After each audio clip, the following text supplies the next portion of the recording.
So after flying, I've tip-dropped the paraglider into the dry cam area, and you can see there's a wee bit breezes blowing over the top of the wing, top surface being uppermost at the moment, and it's been sitting there now for about 4 or 5 minutes. Clearly the cell openings aren't open, and you can see the sort of breathing action there of the wing, and the air flowing past the outside is what lets it retain its shape.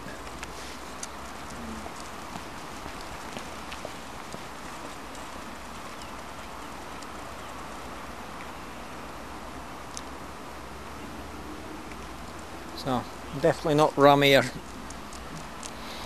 You got to be fairly incompetent to teach and to support, like Adrian Thomas's view, that it's ram air, when you look at like Innova gliders, which basically for the last 15 years have been stating that they have a fully closed leading edge.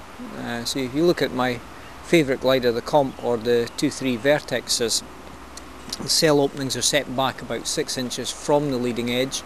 They're very much on the underside, and the rib material where the actual opening of the cell is at roughly 15 degrees tipped up from the rest of the underside. So there's absolutely no way that's the stagnation point, and unfortunately teaching ram air and all the things that associate with it has resulted in a lot of accidents, injuries and deaths. So until they correct the basic training, they're going to keep injuring and killing pilots needlessly. So that's nearer 10 minutes now, and gravity slowly taking effect.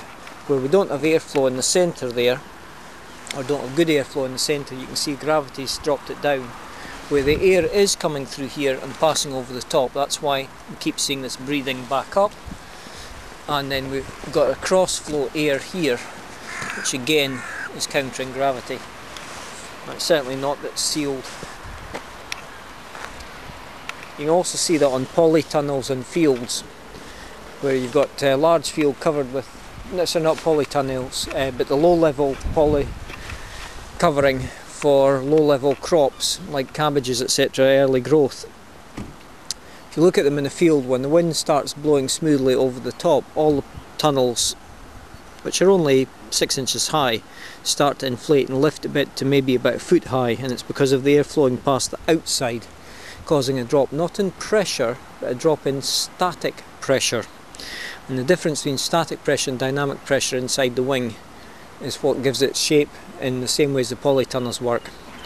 You can see now, with very little airflow here, or however many minutes that is, into the clip, and it's predominantly down, but in bits where the air is still flowing over the top, it keeps wanting to breathe back up.